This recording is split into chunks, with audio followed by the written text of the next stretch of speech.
Good evening. Welcome to the Pullman City Council meeting, our first meeting of the 2021, which we've all been looking forward to. We just wish a lot of things would be taken care of right away, but we have to work our way through it. But our first meeting of the new year, this is January 12th.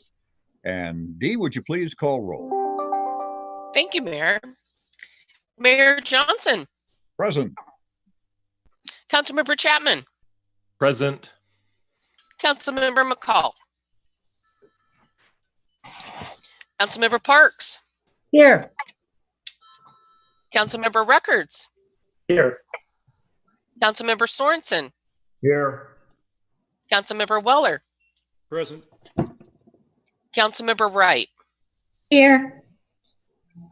Under announcements tonight, with our first new meeting, I thought I would give you an update as far as COVID-19 is concerned for the city, and also how the vaccines are going along. All the medical and health experts, of course, have warned all of us that it's not going to be a quick fix with the vaccine, that we have to work our way through it. And they say keep using masks and keep social distancing and keep washing your hands, do all the right things, and we'll get through it. And as a matter of fact, it's going to probably be a lot better than 2020. As mayor, both Gary Jenkins, our police chief and emergency coordinator for the city, and I, as representatives of the city, have signed on with about 30 others representing public health, healthcare providers, the university, Pullman schools, community and business organizations, conveying to our new Secretary of Health of concerns that we have in the distribution of the vaccine. Our healthcare providers said there's three main issues producing slowness in the vaccine: lack of provider enrollment, slowness in the reallocation approvals, and slowness in approving off-site vaccination events.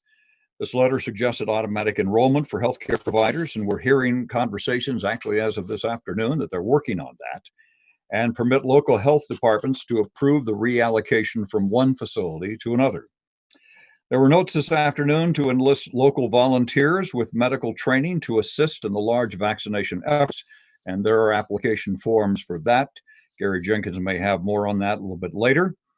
I know there was notices that went out to police and fire and paramedics about those volunteer efforts. A couple of other things. Whitman County Public Health is now reporting the number of deaths and hospitalizations according to the State Department of Health instead of local tracking like we've been doing. So if a person from Whitman County is in a Spokane hospital, that's counted as our hospitalization numbers. And to go along with that, a while back, we had a number of hospitalizations. I think we were up to about 7 or 8. But there was no hospitalizations for COVID cases at the Pullman Regional Hospital. And so Pullman Regional Hospital, I want you to know, maintains that they're going through and they have elective surgeries. It is safe. Please use the local hospital. Do not be afraid of that. They've got all kinds of prevention going on. Same thing with going to the doctor's office. I had a lab test today, and very carefully, they check before I even go in. It's all by appointment. And it is very safe, and I want to make sure the public knows it is safe to see your physician. They are doing everything they can to make sure that you have a safe experience with that. So if a person from Whitman County is in a Spokane hospital, as I mentioned, or if a person dies in another city but is from Whitman County, it's counted in our fatalities. So if you saw the number of deaths jump from 23 to 33 in a day, it wasn't we had a massive amount of fatalities. It's a different reporting method. And Whitman County's made it very clear that they changed over to make sure they reflected what the state has been saying. I can say that I've been in communication with the governor's office about our local businesses, especially our hospitality businesses, all being grouped with Spokane. That doesn't really help us that much. Matter of fact, it hinders us from where we've been. But I also understand they're trying to use the emergency regional area, which is something that Gary deals with and Mike deals with as far as this region is concerned.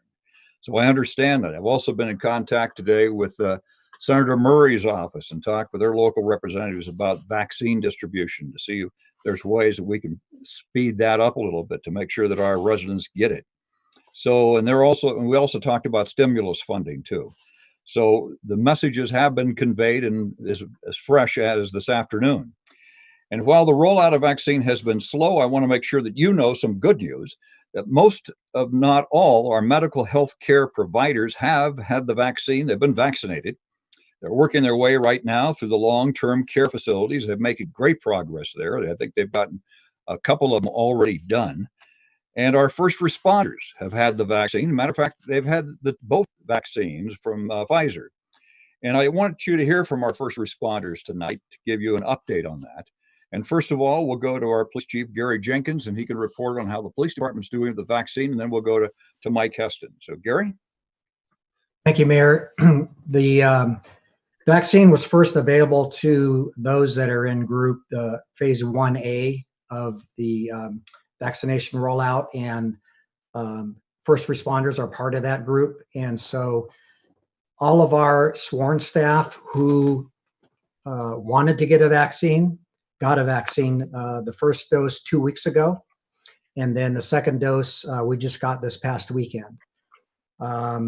I think only one of our staff reported some mild side effects after the second dose. Other than that, everything went very well, just like a flu shot. So we feel very fortunate to be in that first group. And Gary, you might mention, because I think both you and Mike had mentioned to us in our executive management meeting, that there's a procedure that after you've had a shot, they watch you for like 15 minutes or something like that. And they have ways of tracking it. So they know that you've had the shot, and that goes with a national database, I think. Is that something that you mentioned? Right. So they give you a card where you scan from your cell phone, and it registers you as getting the vaccine. And then there are daily check-ins that you get by text, text you with a link that you go to, and you fill out if you're suffering from any ill effects or physical symptoms as a result of the shot. And so I've been continuing to get those every day from the state of Washington. Right. Thank you, Gary. Mike Heston from the fire department. Thank you, Mayor. Good evening, Council. Same as the police. So the folks in our department that wanted to take advantage of our shots have done so. We finished our second round of shots this weekend. We got a few more that are going to be going up tomorrow evening, and then this weekend for the reserves that are coming back into town for us. So far, we've got about 59% of our career and staff have taken advantage of that, and 33% of our reserves have taken advantage of that as well. So we still have a handful of folks that tested positive early on, and they're probably waiting till that kind of wears off a little bit till their turn. So there should be a few more that step up and do that as well. Just like the police, we have only had just a handful of symptoms with the second shot. I myself just had some minor muscle aches for a day, and that was it. We did have one have a few more symptoms, but it was gone within a day or so. So everybody's back to work as far as I know. So far, so good. So I wanted the council to hear tonight that you heard all kinds of national reports where the vaccine is slow, or who has the vaccine or whatever. I want to make sure that our public knows and our council knows that the vaccine has been available here, and they are working as predicted from the CDC. Let's take care of our healthcare providers, very, very important. Let's take care of our first responders. Let's take care of our long-term care. And then it moves to 1C and those over 70 years of age, and they have some other things that are 1B, and they have some other procedures, and they're following along with that. So just want to make sure you're all updated on that. And at last, WSU also has stepped up its efforts for the spring semester. I know several of you were critical of what was happening with WSU in the fall. They're testing already with off-campus and on-campus residents. The last time they didn't hit the off-campus right away. They're doing it this time. They've also, everyone has been receiving the 10-day challenge about being extra cautious, building up your pod of 5 people, limiting essential activities, mask and social distancing. So they're getting the message out from student affairs and from others. They are taking a real proactive method, and they are working with testing and getting a lot of those tests done right now. And last item I want to mention, because it hasn't happened in the entire history of the WSU women's basketball team, but for the first time in, I think it's 49 years that they've had the AP Top 25, our Washington State women's basketball team was named in the top 25, and then just today was named Team of the Week by both the NCAA and the U.S. Basketball Writers Association. This is the first time, again, that we've been in the top 25 poll in the history of the WSU women's basketball program. And it needs to make the mayor's announcements, okay? So congratulations to the women's basketball team. Yes, Pat? So just going back for just a second to the vaccinations, Glenn. Once we get past the 1A phase and go into the different, B, C, D, whatever, how are they going to prioritize that based on allocations available and, what's left of the distribution? Because I know that there are limited amounts of the vaccine out there. Is there some protocol in place as to how that's going to occur? There is a state listing right now, but Gary, as our emergency coordinator, has been in communication with that. And I know that they've been making sure from the federal standpoint that it gets conveyed down to the state and then eventually to us. But Gary, do you want to maybe address that? Yeah, that's really going to be handled by our county health department, and they will prioritize that. And the state has been insistent on trying to keep all of the state in sync as much as possible as far as each of the different phases go. So they don't want one county or one region to move to 1B before another area. And so all the county health departments are waiting to get the word from the state of when to move. And then once they're ready to move to a new phase, all of the specific details of that phase will be released. So just like 1A, we had some basic information initially, and then once the vaccines were shipped, we got a lot more detailed information. So once that detailed information is set, the county health department will work with that and use the prioritization given to them, and then whatever will may have beyond that. And Gary's audio seems to be breaking up a little bit, but also that we have the Pfizer vaccine here because we have a super cold storage, the WSU, and the Madeira is going up to Spokane and some other areas where they do not have that kind of cold storage. So I just want to make sure people know that there's progress being made. Mike Heston. Thank you. I think just a quick add to that, Pat, they are, our council member, right? They are scheduling some of these too, so to make sure they have enough vaccine for folks as we go along. So I think that helps too, as far as taking care of the supply. And I think they're also concerned to make sure they have supply for that second vaccine too, is it? Okay. Al Sorensen. Yeah, just another real quick announcement that I don't want to get past being in the insurance business. We have a high wind warning that's coming out tonight. And I would like to just at least let everybody know here, it's supposed to start, I think, around 2 a.m. up 40 to 60 mile an hour wind. So if you have got anything out around the house that you don't want blowing away, you might want to put it around the corner or something. So just, I know that there was an announcement out by Avista this afternoon. So. Yeah, and we've been seeing the National Weather Service in terms of they've actually upped the rain up to from 1.5 to 2 inches. And our Public Works Department has been checking stormwater. They have been checking Paradise Creek, and they've been checking those. And so I just want to make sure you all know about that. Nathan, you've got your hand up. Thank you, Mr. Mayor. I had a quick question that somebody asked me regarding the COVID vaccine. How will people know if they're elderly or, in an at-risk group? How will they know to go get the vaccine? Will their doctor's office contact them? Back to Gary. So is my audio okay? Yeah, right now? yeah. Next Monday on the 18th, the State Health Department will be standing up a website called Phase Finder.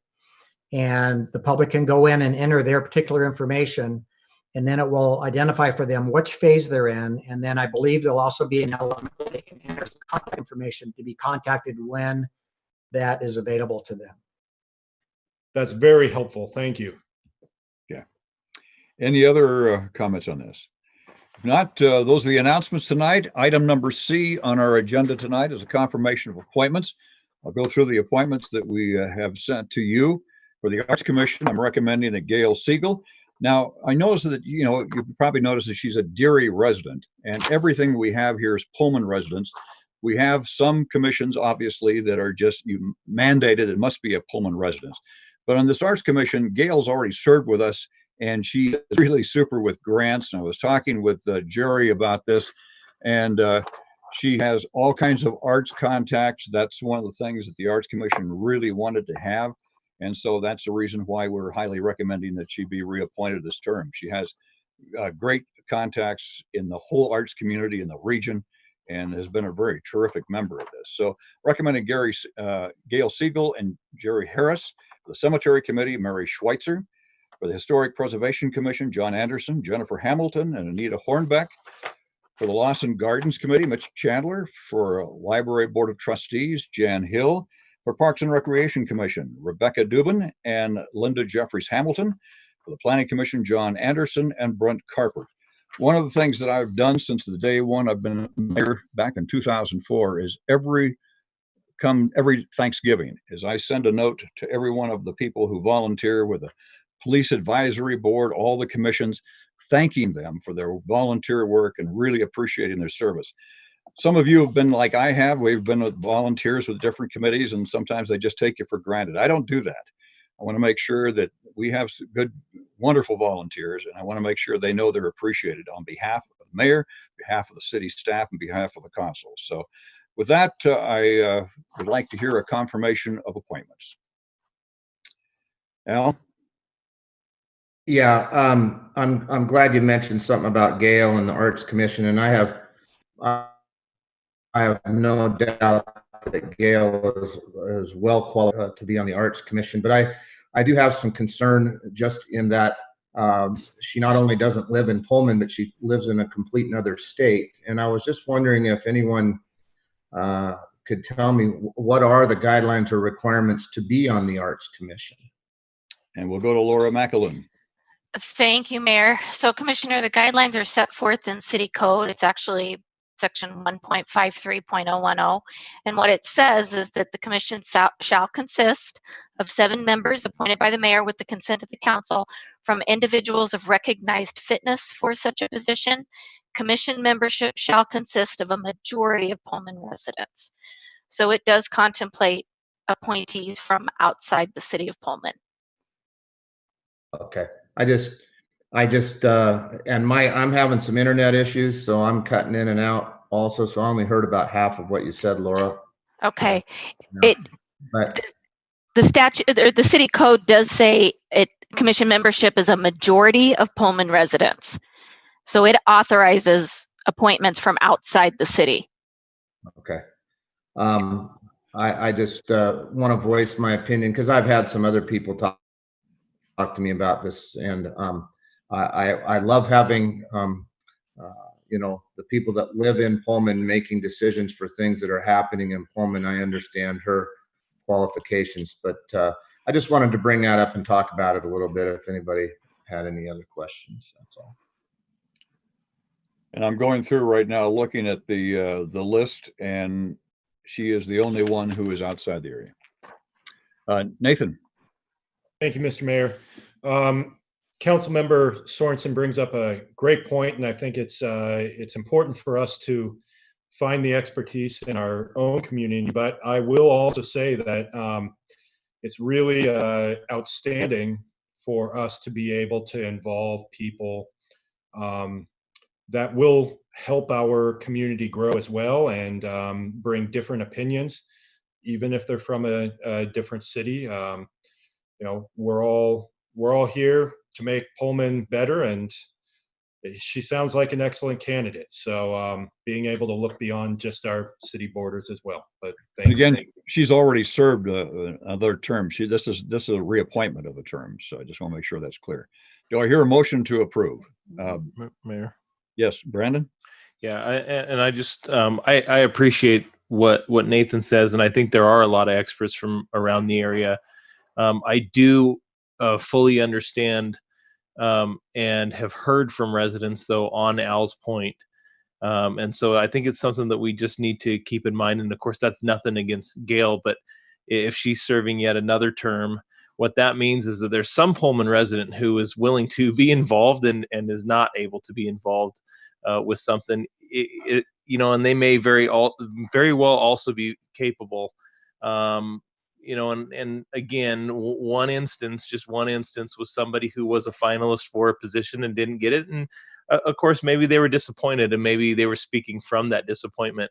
But when they're a Pullman resident and they see that somebody from outside of Pullman gets a position on a commission within Pullman, it can be disheartening to residents. So I think it would be worth just keeping that in mind, even though we don't have necessarily a residency requirement in this, to keep using our residents to the best that we can. And I think largely we do that, but just being cognizant that some folks feel maybe disenfranchised.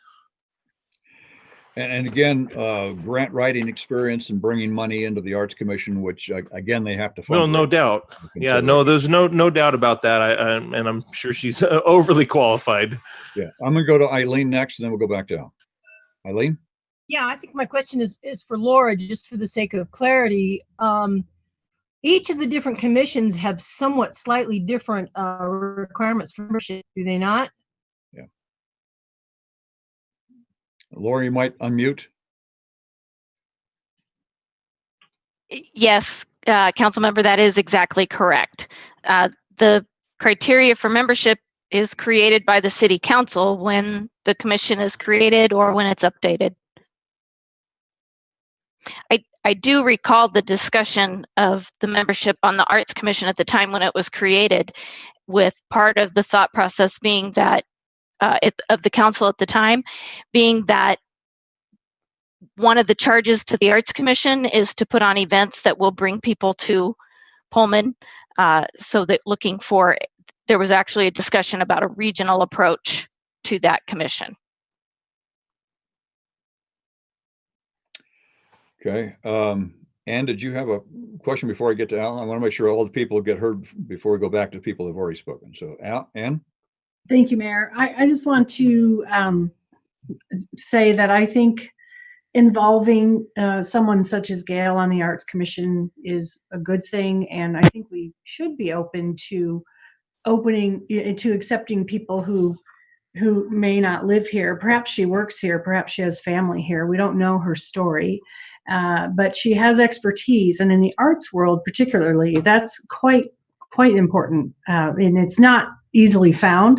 So if she's willing to put her expertise to work for us in our community, I don't really see a reason to exclude her. Now, if there were other Pullman residents who wanted to be on it and weren't allowed to be on it because perhaps she was taking a spot, then that's a different issue. And I don't know if there were other applicants for the commission this time or not.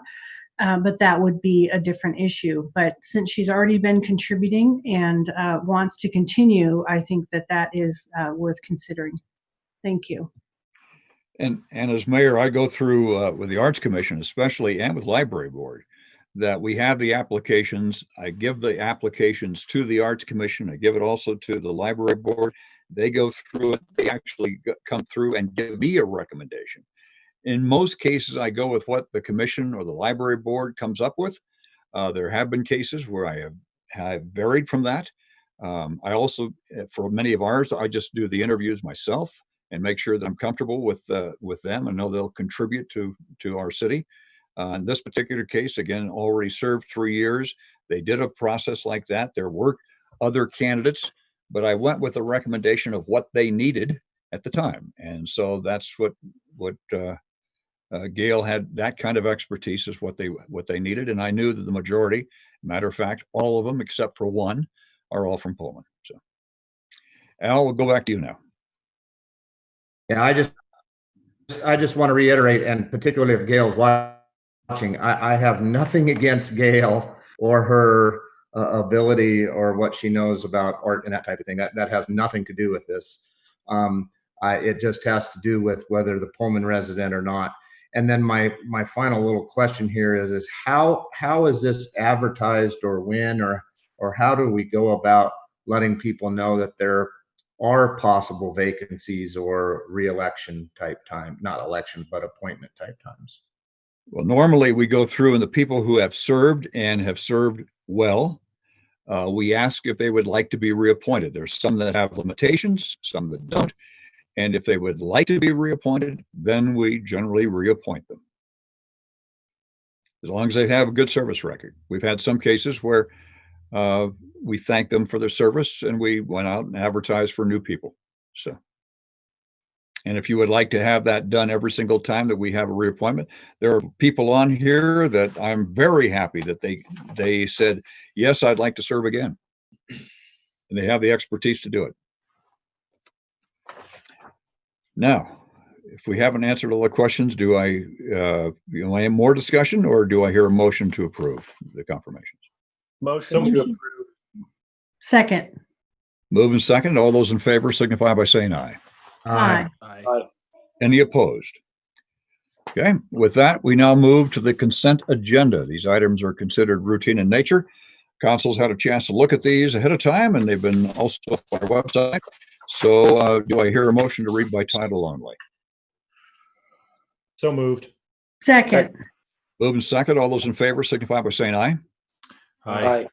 Any opposed? With that, Laura McAloon, our city attorney. Thank you, Mayor. Your consent agenda consists of a motion to dispense with the reading of the minutes of the regular meeting of December 1, 2020, and approve them as submitted. A motion to dispense with the reading of the minutes of the regular meeting of December 15, 2020, and approve them as submitted. A motion to approve disbursement for accounts payable electronic funds transfer numbered 112-52020, totaling $71,054.62. A motion to approve disbursements for accounts payable checks numbered 101679 through 101759, totaling $666,859.76.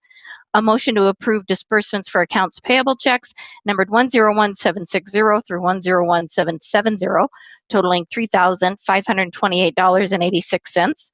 A motion to approve disbursements for accounts payable checks numbered 101790 through 101865, totaling $557,745.48.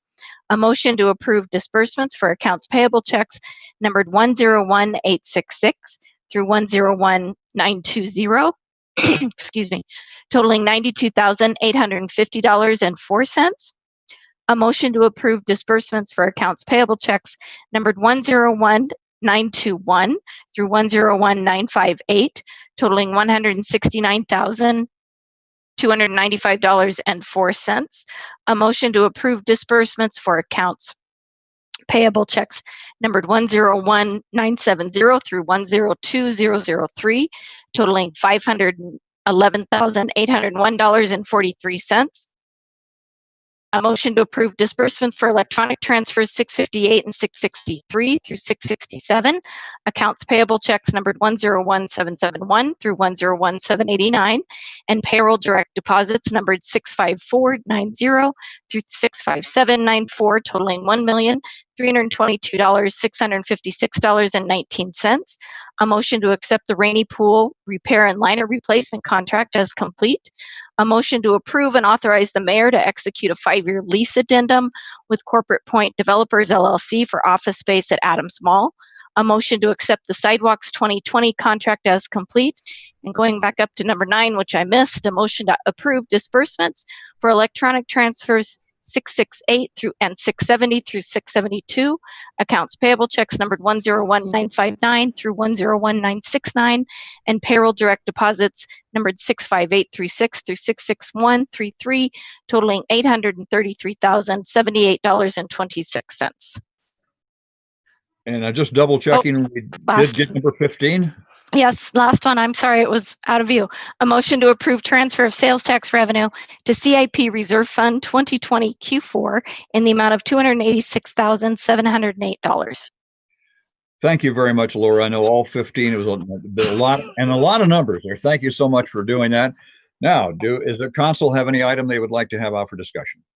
Brandon? 14, the sidewalks. 14, okay. Any others?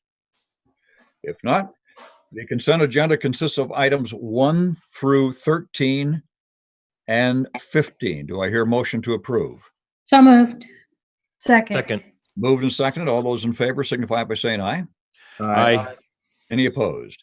That item number 14, Brandon. Yeah. Hey, thank you, Mayor. I just wanted to bring this up because as I was looking through this, I saw that one of the projects on this was the infill on High Street from Derby south to the new City Hall parking lot. When that was going in, I had brought up and asked Public Works if residents were given the heads up, and I wanted to just be able to circle back with everybody and let them know that I talked to some residents on High Street. They said that the Public Works was really easy to work with, that they came in, that they did give them a notification that the sidewalks were going to go in, which was greatly appreciated. And I've heard stories from the days of yore that maybe things would take the residents by surprise, but in this case they were fully advised of that. And since I brought it up, I thought it'd be appropriate to circle back and let everybody here know that occurred. The only confusion that's happened, and maybe this is something to keep on our radar for next time, is that for many of these residents, they haven't had sidewalks in years and years. They didn't know what their obligations were necessarily when it snowed, and so one of the residents reached out to me and asked, and I sent them to the appropriate code. And obviously, this is a code enforcement, and I know code enforcement gives ample education before enforcement. But there were some residents who just didn't know, and so I think if they're in a situation where they haven't had something for so long, that might be a good thing to do. But they did get notified, and Public Works did work with them, so that was appreciated. That's all. And with that, would you make a motion to approve? Yes, I would move to approve item 14, a motion to accept sidewalks. Do I hear a second? Second. Second from Al. All those in favor signify by saying aye. Aye. Any opposed? Okay. Thank you very much for that. We now move to the regular agenda. Item number 1 is a resolution accepting the bid of Motley & Motley for arterial streets resurfacing. And we have our city engineer, Kara Haley, on the line here. Kara, good to see you on our council meetings. All right. Yeah, I don't think this is my first virtual meeting, so I'm glad to be here. Thank you, First Mayor. virtual meeting with a console. You've been on all kinds of virtual meetings, but first with a console, right? Exactly.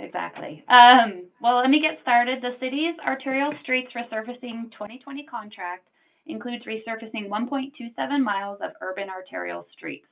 The project addresses Spring Street from Main Street to Crestview, Crestview Street from Spring Street to Carroll Star Drive, and Harvest Drive from Carroll Star Drive to Bishop Boulevard. That's wordy. So we're essentially talking about the primary route that bisects Pioneer Hill if you're traveling from downtown southward to Bishop Boulevard near Walmart. The project also includes constructing 65 ADA compliant sidewalk ramps along the limits of the resurfacing work and implementing permanent traffic calming measures in 3 different locations. A map showing the project limits was included in your council packet, so hopefully you've had a chance to peek at that. Bidding for this project initially closed on June 10th, 2020, so much earlier this year, with 1 bid received from Motley Inc. That particular bid proposal failed to meet all the bidding requirements, and so the bid was formally rejected at the June 23rd, 2020 council meeting. The issue at that time was strictly inability of Motley Inc. to satisfy the then required UDBE condition of award goal for the project, which had been set by WSDOT prior to bidding. UDBE, just to give you a little background because it's wordy, stands for Underutilized Disadvantaged Business Enterprise, and it's a designation that can be obtained by for-profit small businesses owned and managed by socially and economically disadvantaged persons.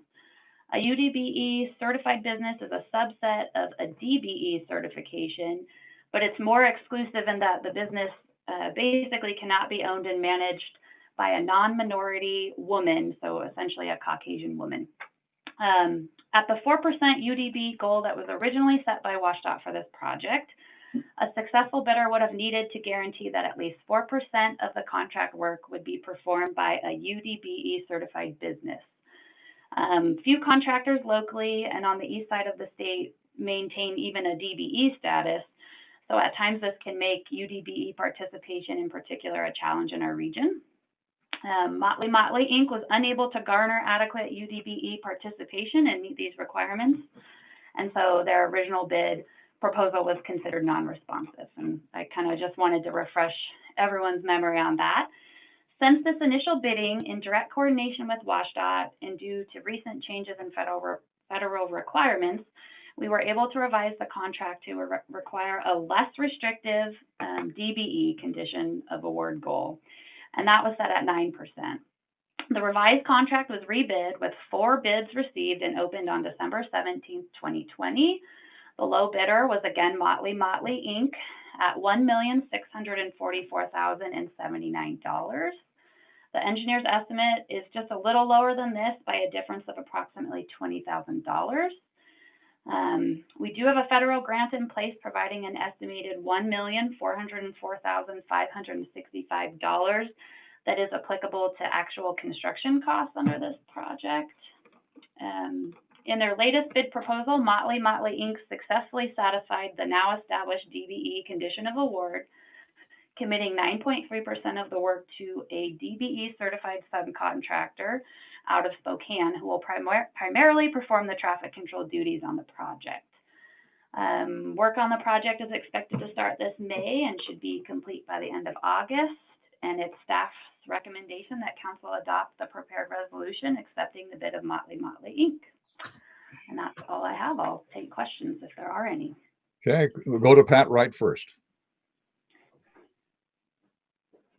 Hi, Kara. Nice to see you virtually if, circumstances permitting.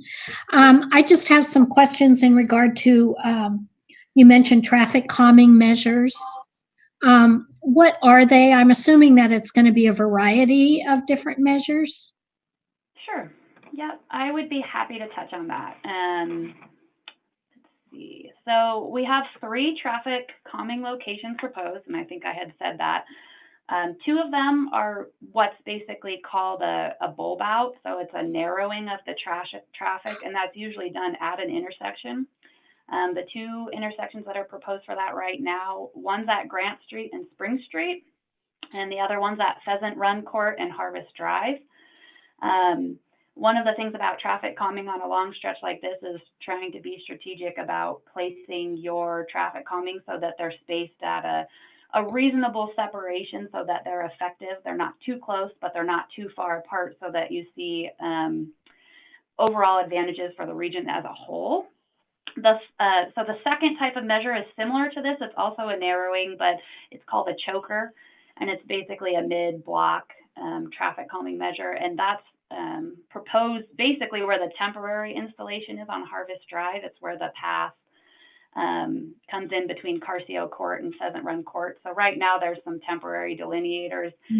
That will become permanent by basically pulling out all of those delineators, and we'll put in permanent curb and gutter through that region. We may keep a few delineators to, for when there's snow on the ground and different reasons like that. But all three locations of these, by narrowing the traffic, they have a lot of advantages to them. They improve sight distance. They obviously kind of force vehicles to slow down, especially when you have vehicles coming from 2 different directions. It shortens pedestrian crossings. So we will have, I mentioned there was 65 ADA ramps proposed under this project, which is a significant amount. But pedestrians won't have to cross as long of a road. So that's an advantage to these. It can delineate pedestrian areas from parked cars, and it often can reduce kind of congestion at intersections are the types of things that it can do. We considered other traffic calming measures. We did a lot of public outreach earlier this year with the residents. One of the things people asked about, could you do speed humps? Those aren't really recommended on bus routes. I mean, we looked at a lot of different things, traffic circles. Radar speed signs were put in for a period of time, and we found that those just overall weren't horribly effective. So we've kind of centered in on this design and think it's a really good approach and compromise for the region and the constraints that are in place and following design guidance and technical literature. So we're kind of excited to see them go in. Yeah. Okay, go to Dan next, and then we'll go to Al and then Brandon. Thanks, Mayor. Karen, you mentioned the 65 ADA ramps. There are some very steep sections of that road length. Can you talk about kind of how that works with ADA ramps on those corners? Yeah, certainly. So Pullman obviously presents challenges that other communities maybe don't have to face.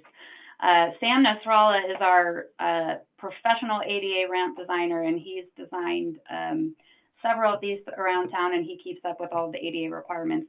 One of the things that, certainly traveling up Spring Street is a challenge for even a standard walker, right? It's really steep.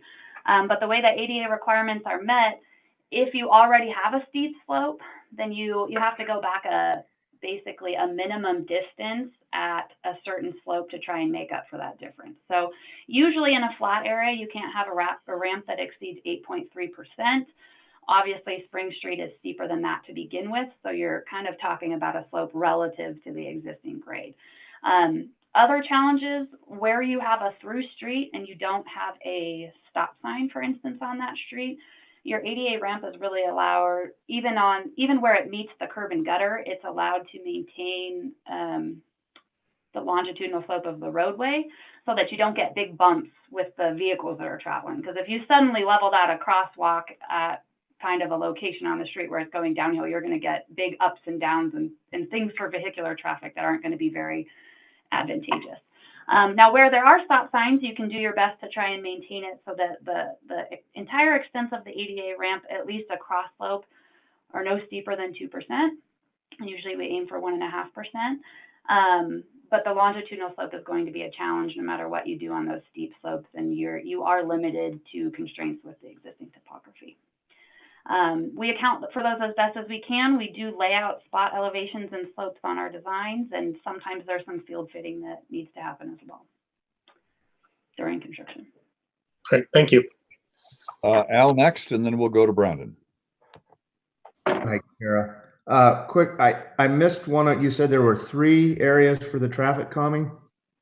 Yep. One at Grant Street, one between Harvest and Carson. I missed, where's the other one? You said you heard Grant and Spring. The other one's at Pheasant Run and Harvest. So there's just 2. I thought you said there was 3. And then Grant Street and Spring Street. So let me see if there's okay, I got Grant and Spring. Grant and Spring. And then the second one is at the intersection of Pheasant Run Court and Harvest Drive. Oh, okay. And then the next one's just barely down from that. Okay. Yes, right. And that's where the temporary installation.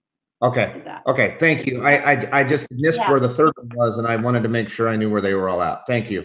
No, I'm glad you asked. And of course, I think because of all the children that came to the city council meeting, they got 2 probably because of that.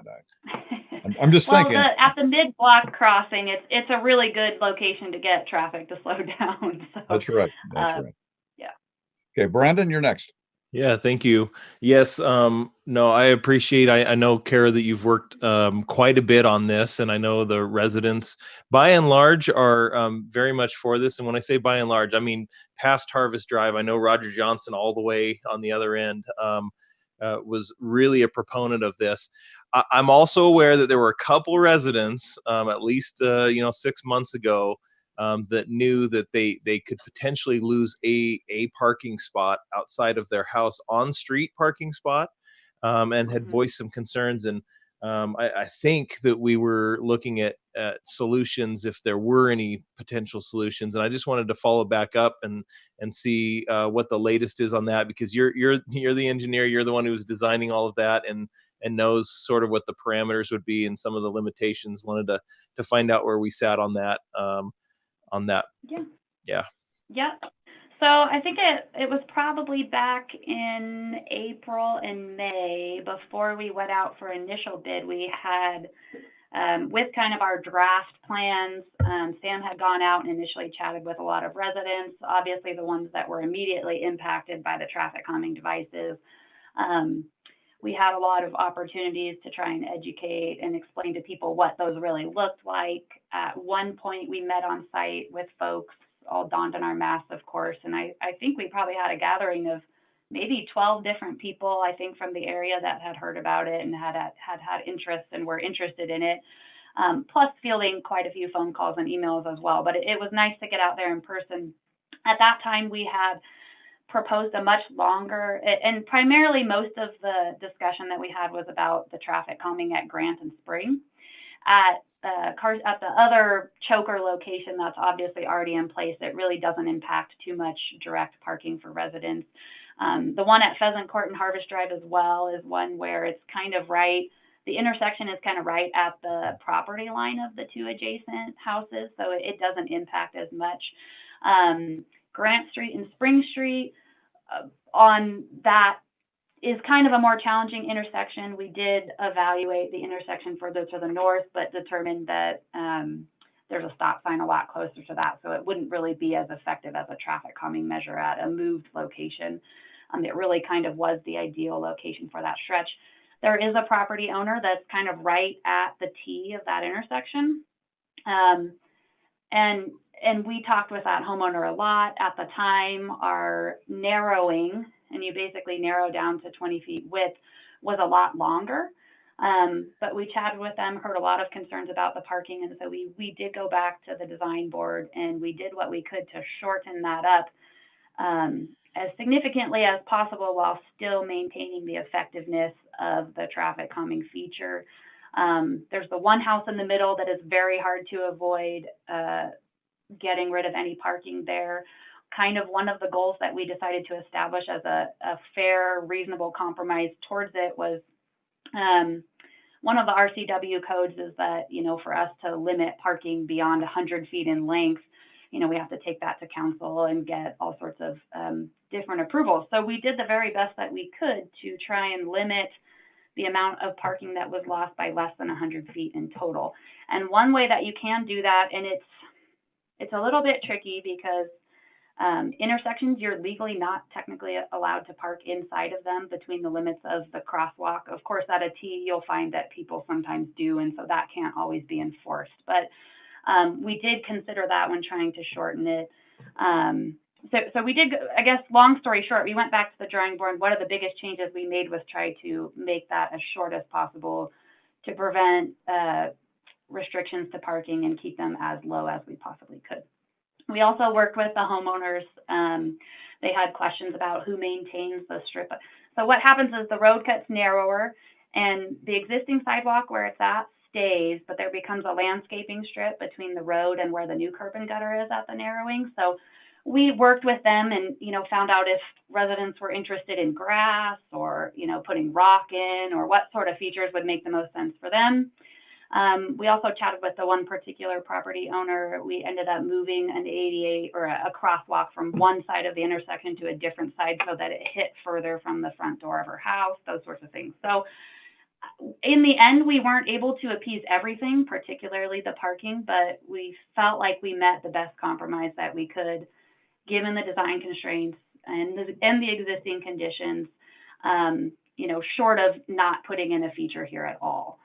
And that's kind of where we settled on it, is we really did try to hear the residents as best as we could and still maintain the goal of, providing these traffic calming features through this neighborhood in hopes that it will benefit the neighborhood as a whole. Yeah, I appreciate that. And I'm sure you probably from time to time notice that the sentiment among some of those that were concerned range from, a little more upset to maybe ambivalent depending on the day and whatever. So I would say the best that we can do to help facilitate, the desires of the whole community while still taking into consideration their concerns. It may help sway them more toward the middle.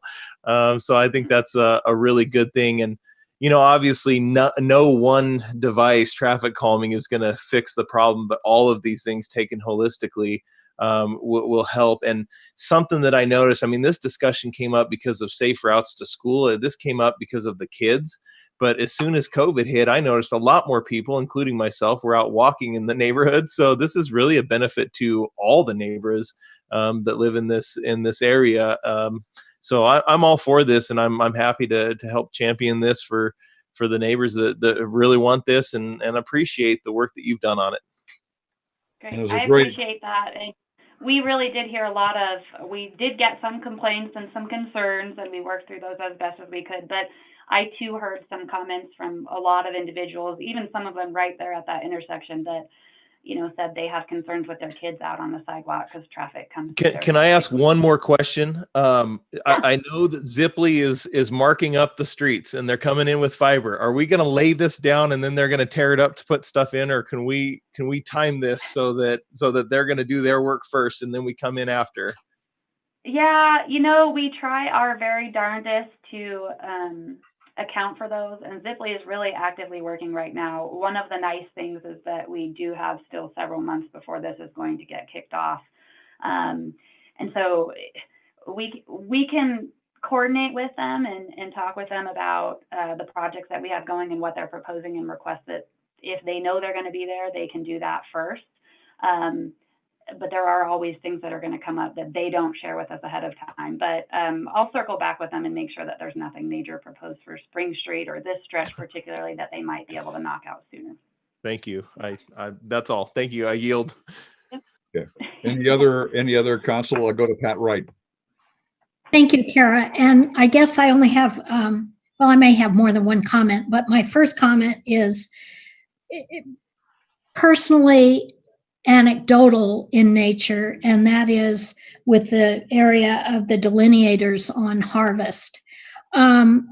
Oftentimes, I'm here to tell you that doesn't slow a lot of people down, given the time of day. And I've been going through there periodically, and oftentimes they see you coming, they're going to speed up to get through, and the oncoming traffic or driver has to pull over. And I don't think that's necessarily the intent there. Granted, you know, it causes one to slow down, but is it the right person, you know, that's slowing down? And do we maybe need some reduced speed markers in that area as well? So that's one. Again, I say that is personally anecdotal, so take that for what it's worth. The other is with the possibility. Oh, we good? Sorry, that was my okay. or something. That's okay. With the possibility of landscape strips, in just trying to visualize that, is that going to have to preclude that we look at parking on both sides of the street? I see that really almost restrictive in two-way. If we're gonna, you know, there's one thing about narrowing the street, but then you narrow it again with people parking, curbside parking, and is that going to cause more of an issue? Just a thought, if that makes any sense to anybody. You're putting something in the middle of the street, and then you've got cars parked on either side of the street. How are we going to get through that? Sure. No, these are good comments. And if it sounds like most of you have driven this stretch, you'll find that there are a few spots where cars park on both sides of the street right now, and they're right across from each other. And in an effect, that causes a traffic calming when that's the case, especially what's coming through. You know, if there's a bus coming through and somebody will kind of slow and yield for it. So there's some potential for that to play a little bit of an effect, but where we do have the traffic calming proposed, there's good sight distance on both sides that we shouldn't have huge issues with that, even if there are some cars parked, you know, right at the start or end of the narrowing. But it's a very good question and a good thought. I don't anticipate that being something that's going to be a huge challenge, but we can do a little bit of research and make sure that there's nothing, you know, similar to that would change our thoughts on that. As far as the reduced speed markers, we do have quite a bit of advanced signage proposed at both of the locations for the narrowing.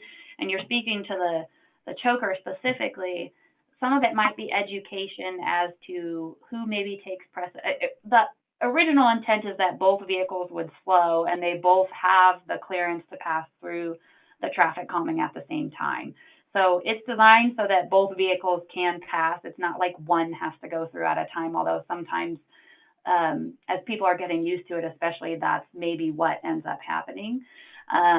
The goal is really for both of them to slow down. And I agree with you. There are times when there's nobody, there's only one car traveling down the road and they just scoot over to the middle of the road and they just keep going without slowing down. But I will say when cars are coming up, or when cars are coming from both directions, you do tend to see folks slow down.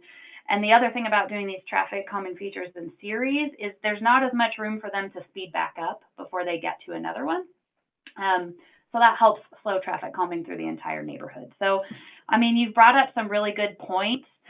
There's a lot of communities that implement these using a lot of the same similar design guidance that we've implemented. And so we are putting a lot of trust in that. And these will be our first couple of, permanent features like this throughout town. And so hopefully we've got it right, but we're always open for suggestions and input from folks and changes as needed. I mean, we try to prevent that from the get-go, but it is a new thing. And if we continue to do these throughout town, we'll be very open to suggestions and input from folks so that Great, thank we're you. doing it in a way. Yeah. Others Thanks, before I go Carol. back to Brandon. Anyone else before making sure everybody gets heard? Okay, Brandon. Thank you. I was just going to mention the one other consideration, aside from just the vehicle speed, is it is a shorter crosswalk, meaning the kids don't have to walk as far, or even adults don't have to walk as far to get from safety point to safety point. And regardless of speed, we hope it does slow down, but let's just say it doesn't. If somebody were to be driving with their blinders on, they have a little more margin of error, I guess, because now instead of their sight having to be all the way out here to here, they can see that pedestrian a little more in front of them. So safety wise, either way, it is more safe. And I don't know, in terms of raw data versus the anecdote. Although I appreciate, Pat, that you mentioned that it was an anecdote. So I don't know the truth of that, but I know safety. I've read and seen a lot regarding just overall safety, and so I think that's worth moving forward on. There's no other discussion on this. Do I hear a motion on this item? So moved. Second. Moved and second. Laura, would you read that, please? And if not, you're tied up. Nope. Resolution number R-1-21, a resolution accepting the bid of Motley Inc. for arterial streets resurfacing and authorizing execution and delivery of the contract for said project. All those in favor signify by saying aye. Aye. Aye. Any opposed? Okay, matter carries. We now move to a discussion item. This is on council boards and commissions, committee assignments. And you all have received your list from D. Stiles, our city clerk, as to what committees is, first of all, just looking at the list that was sent out. I want to make sure everybody gets credit for the committees that have tie to the city. If there's some additional ones there, Eileen, you got your hand up. So. Yeah, I also serve on PBAC. Yes, you do. Okay. Okay. Brandon, I think there was another one that you were supposed to be, was there another one that was listed for RTPO, or you got it? It was inadvertently left off. It's there, and it's been a good year with RTPO. Okay. Yes, it has. They've been doing a lot of survey. Anybody else? I do not serve on PBAC. Okay. I do not serve on PBAC. Yeah, right. You are not on this Basin Aquifer Committee. And Eileen is on PBAC. Okay. There we got it. Now, this is a council decision. So both Mike Urban and I just get to sit back and let the council talk about what you're on, what you like to be on. If you want to return to that committee, we'll go from there. Okay. So if you want to go through each council member and say what you're on and what you would like to be on, go right ahead. But again, it's a council decision. Okay, I guess I'll start. I'm on the library board as the ex officio board member, so I don't vote, but I do give input like Nathan did before me of the city, just kind of melding with the city, keeping track, keeping updated with what the library's doing, offering input from the city perspectives in if they ask for it and if I have it. And I have very much enjoyed that for this year. And then my other committee is I'm on the financial audit committee, and I with Dan Records, I examine and sign the vouchers and assist with audits when they occur, as far as being part of the meeting and interview process if asked. And I also very much enjoy that work and am able to easily accommodate it. That's all. So I have a question, Ann, then for you and Dan, both audit committee. Of course, I've heard that it's, I don't know, a heavy lift or something. I've heard it's really a valuable experience. And of course, it's not one that I've done. I'd love to do it if either you or Dan wouldn't mind, just so I could see from that angle and work on some of that, just from an accountability standpoint, and work with our interim, city manager, Mike Urban. I'll leave that to you, but I've just heard it's valuable for any council member to at least try or at least serve on it once, and I have not. So, sure. Yeah, I think it is a really valuable committee to serve on. I've really learned a lot just being able to see each voucher and examine it and kind of think about, how this relates to the budget. It's really helpful in that respect to get kind of like the the deep dive on the minutia of the budget. I'm also happy to continue serving on that. I really enjoy that work. But in terms of the workload, basically, the vouchers have to be signed by both the finance director and at least one of the audit committee members. So each of the vouchers that comes through the city. So typically, Ann and I will split that and alternate between packets of vouchers. I'll take 1 week, and then Ann will take the next week, and so on. And that arrangement works out. And I would say that on a typical week of vouchers, it probably takes me about between an hour and 3 hours to really kind of devote the time to going through and examining those in the detail that they need to be examined. And I just want to say it, they have done a fantastic job, and I know they do it at their own schedule. And this has to be a commitment that you have to know about how many hours you're going to be doing. And way back, and I'm not going to say who the council member was, there was problems of trying to get the person to actually go through and do it, and they had to make all kinds of phone calls to remind them. Ann and Dan have just done a fantastic job doing this. And I'm sure, Brandon, you would do the same thing. I was just making sure you weren't suggesting something.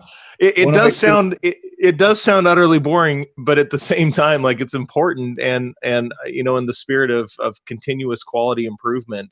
I've heard everyone say that it was a valuable thing, and I think maybe it would be good for me. So, well, you learn so much. Right. I keep hearing that, and yeah, so, it's amazing. And at the same time, I'm sure many of you are saying this guy needs to learn something. So I wouldn't mind if one of you was willing to do that. I'm not going to force you, but if that's on the table, then I would certainly be willing to. Well, and it is really fun too. It's a fun way to. It's a wonderful way to tell our residents how, well, why not this, and how come that, and you can sort of explain it from the financial perspective with a lot more understanding. And I also love telling people that the city of Pullman is the city of Pullman's largest consumer. We buy everything from nuts and bolts at Pullman Building Supply to police cars at Pullman Ford or another vehicle. They go around all the dealerships. We purchase just so many things in Pullman when we can, and we use our local vendors a lot. And I really, really appreciate that. Since I have been on it longer, and if Dan does not want to step off, I'm happy to do that for you, Brandon, so that you can do that. And I'll just make sure Jess Ford gets the credit rather than Pullman Ford on that. Okay. Oh, excuse me. Did I see my? That dates you, Ann. You just got audited by Glenn. Pullman is showing. Thank you. I would gladly take that on. Okay. Al, I see your hands up. Well, I was just going to say, on top of that, I do think that audit committee, I was on that for a little while, and it is very good, Brandon. So you'll enjoy doing it. And it's not that boring. It's interesting. And I'll throw in there, and in regards to my two positions that I've been on here, if you would like to take the volunteer fire relief and pension board committee, I would be happy to let you, if you were wanting something else to do.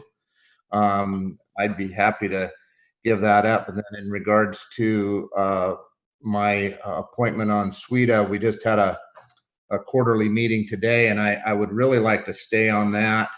I've got some momentum going. I've gotten to know Dawn and Dovey and everybody on there, and I think we're doing some really good work and gonna continue that. And then the other one that I would like to be on is the LTAC committee board. So that's what I would like to be on. Others? Pat?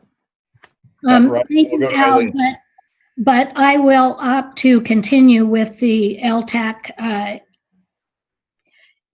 position.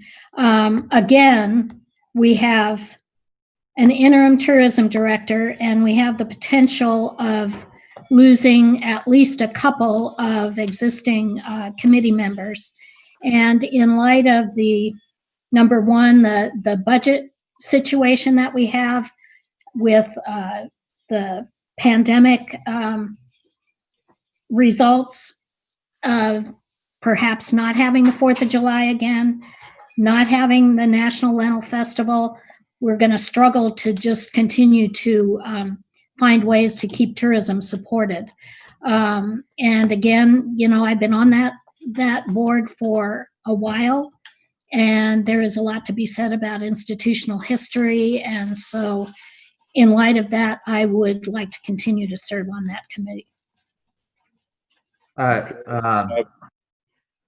I'd like to just make a comment. You know, I've been asking to be on this committee for 2 years. I was told that I could be on it last year, and you didn't want to be off of it. And so you said you'd do it for 1 more year. So good to go there. And so now I would really like to be on there. And I know you've been on there since 2010, and I understand the institutional part of it, but it's also good for, I believe, the council members to move around to different committees and be on different things to gain other knowledge and do other things. And I feel that I could probably do the same thing on that committee also. So I still lobby for myself to be put on that committee. I appreciate your 10 years you've put on it. Eileen, I saw your hand up. I'm curious to explore this discussion further with a change on the LTAC committee. But having that said, on PBAC, we've got some really exciting things coming up. I don't know if Kara's still with us or not, but for the alternative water supply project, for the big rollout here in the next few months. So I really want to be a part of that. A lot of good people have put a ton of work into that, and water is the essential element, as we say on the PBAC committee. And it's been a very steep learning curve, and I have just loved every minute of it. So I would like to stay there, and on solid waste as well. But we've got a lot of changes going on in the community, and we're rejiggering some contract issues with the LTAC, and let's talk about this further.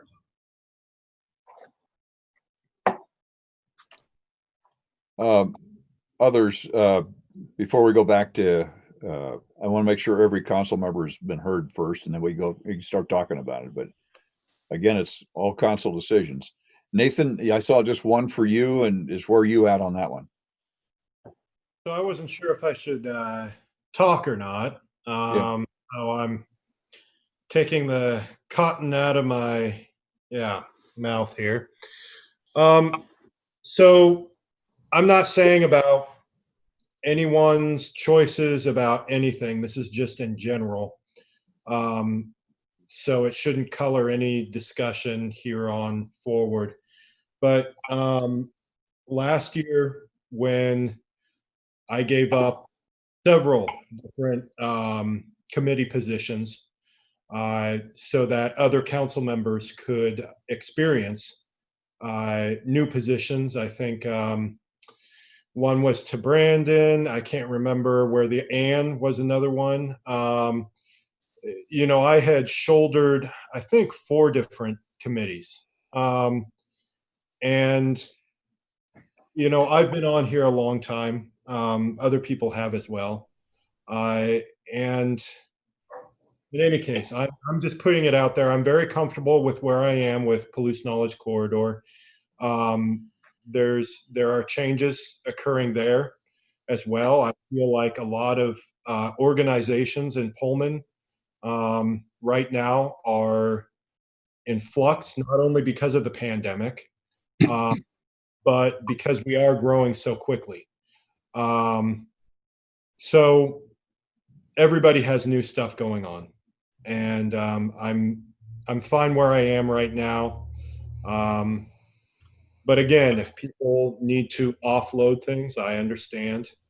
So that's all from me, Mr. Mayor. Thank you. But there wasn't another committee that you would like to serve on in addition, because you said you gave up some. I just want to make sure the council hears where you're at. Yes, sir. Thank you. No,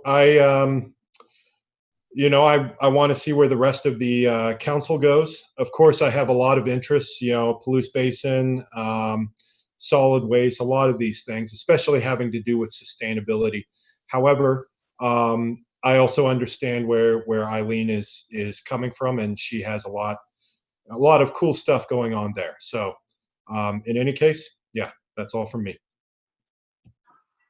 Yeah, and Nathan, I thank you, because you it was right when I was getting on council that you gave me Sweeta at that time, and Al's done an amazing job with Sweeta in that situation for sure. And yes, last year was the library. You gave Ann the library last year, so I think you're really good on Palouse Knowledge Corridor. So that's just my take, and I don't know how long you've been on it, but you've done a good job with it.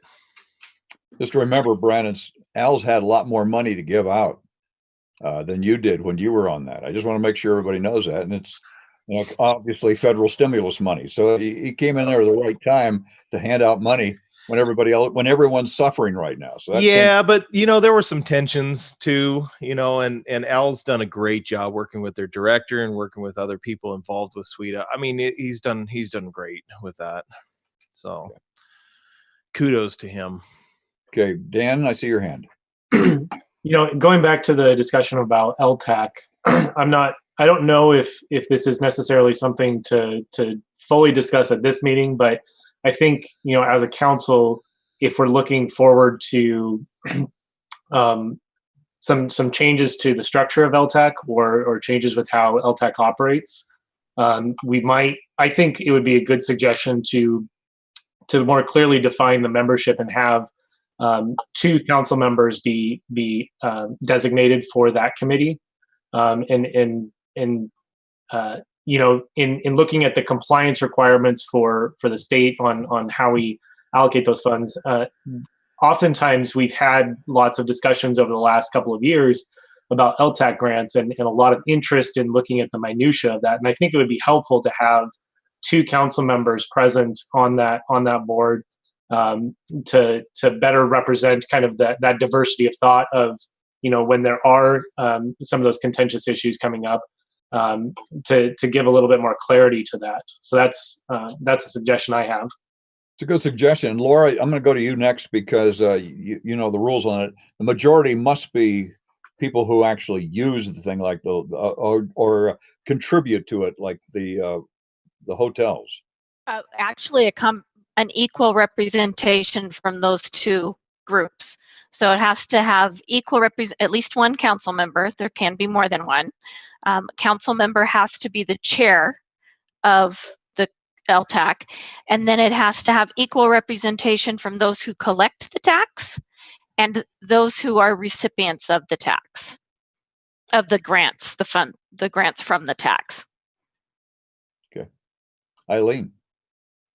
Thanks for that clarification, Laura. I've been really closely following what Al's been doing with Sweeta, and I've known some other people that were on SWITA and then off of SWITA because they didn't really feel like they could contribute. SWITA was kind of languished in the doldrums for quite some while, and now they seem to really be up and rocking and rolling. And I think the collaboration between what's going on with SWITA and what's potentially going on with LTAC in terms of economic development, I think Al bringing that to LTAC in addition to Pat's contribution, I think that's a great idea, Dan, and I would definitely support that.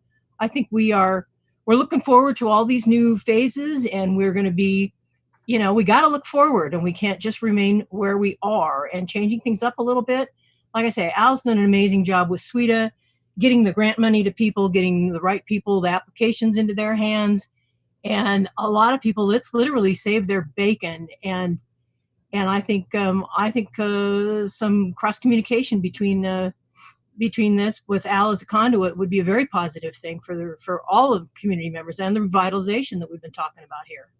Laura, what's involved in terms of trying to put 2 council members on? Just as a minimum of, so there's Right.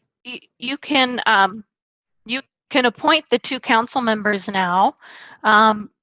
It's probably a good time to let you know about the discussions that the working group has been having about restructuring the whole process and just updating it to bring it more into clear compliance with state law on how funds are allocated and expended. So there's a whole process that we're working on together with the renewal, the short-term renewal of the chamber contract. And the plan is to have council consider and hopefully implement those changes by mid-year. So I say that because you could have a couple opportunities. You could leave it as is for now, and then part of the review that we're going to be proposing includes reviewing the composition of the Lodging Tax Advisory Committee. It would still have to be in compliance with state law, but the council has some other opportunities to work with that. I would. Oh, let Pat go first. Well, I just want to say that I think the expansion of the committee is great. Obviously gives us lots of different perspectives. What I will mention, though, is that tourism is not economic development. Don't confuse the two. It's not economic development. So you just need to be aware of that those tourism funds don't go toward economic development. They go toward visiting the location, which may then be a secondary activity of economic development, but they are not a direct conduit, if you will, to economic development, just to be clear on that. And that's part of the RCW, I think. Correct. Laura, you want to do any more clarification than that? No, the councilwoman's correct. You can't spend the lodging tax funds on economic development. I think it would be prudent then. This is my opinion, but I would love if my fellow council members agreed that that we do modify slightly those appointments and we add Councilmember Sorensen to this lodging tax committee. It's something that he's wanted to go on with the strict charge I know that Pat just gave, and she can continue to stay on. Of course, there's always turnover, so that's the only concern that I would have, because I did remember, a year ago, Pat mentioning new people, and she wanted to stay on for one more year, and now there's more change, and next year there might be more change again. So I say if we add a second council member, we take care of all of those issues, and Al would bring a fresh perspective, and Pat would have the institutional knowledge and has worked, I would assume, many times with Laura on some of those rules, and we could make this really strong, an even stronger committee. And would you want to do it now or wait, as Laura said? I would. Let's do it now. Let's do it now. Okay. Is that where the council's at on it? That works for me. Okay. And others? Same? Okay. Again, it's council committee. Is there any other changes or movement? You did hear Ann talk about and both Dan liked the audit committee, and they've agreed that Brandon moves into audit.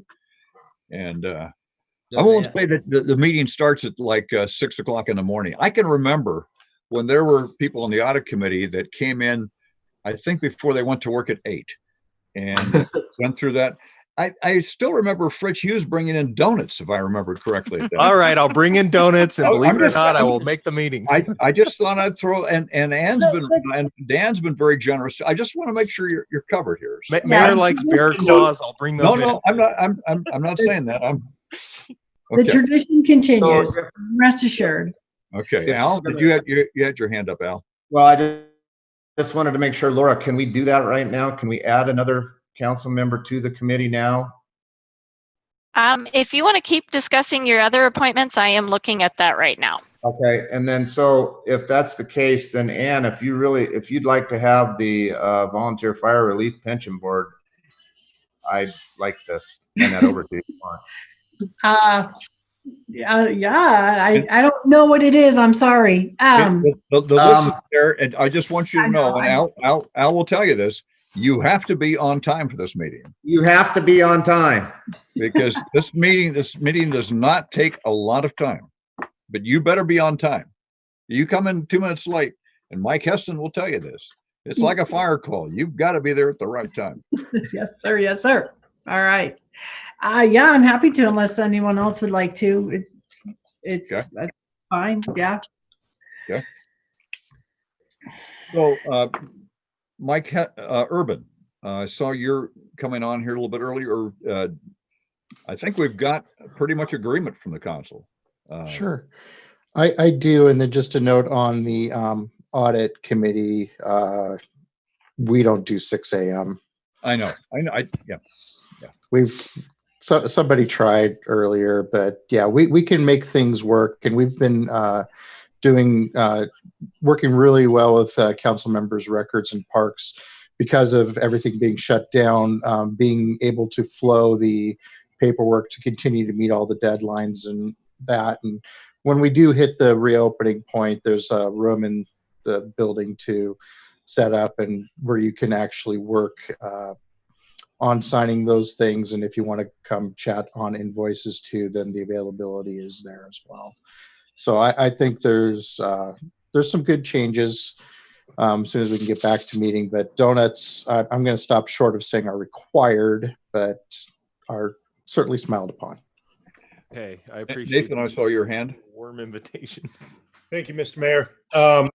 Yeah, Brandon, I think you'll really like the audit committee. I think I was the one that they had to keep calling because I was, They're both taking the blame.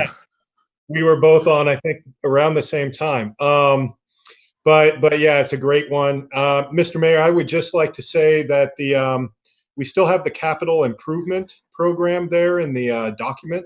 Do we want to remove that? I believe we have made a change on that one. So yeah. So thank you very much for reminding us, so we can update that. So okay, super. That's all from me. All right. So pretty well. Mayor? Yes. The city code doesn't specify who is on it, so we turn to the state law. What it does say is that one member shall be an elected official who shall serve as chair of the committee. So I think when you make that appointment, and it doesn't limit it to one elected official, I think when you make that appointment, you need to designate which appointee is the chair of the committee. Okay. All right. With that, Rob Baker is our major technician, like he is always when we're doing our thing here. Rob, have you heard of any person wanting to have new business come before the city council tonight? And I also want to remind you that we're going to be doing an executive session, so you'll have to do that special invite for everybody. Okay? As you just want to give you a heads up. So with that, with no new business, any new business from the council? Okay. No, wait. Oh. Yes, Ann, go ahead. Are we finished with the commission?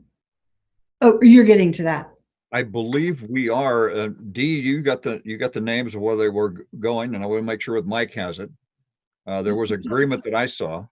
Okay. Do we need to clarify who's going to be the chair on the LTAC? Yes. Right. Yes, please. That was my question. And my other question first, though, is Pat, you're currently the chair?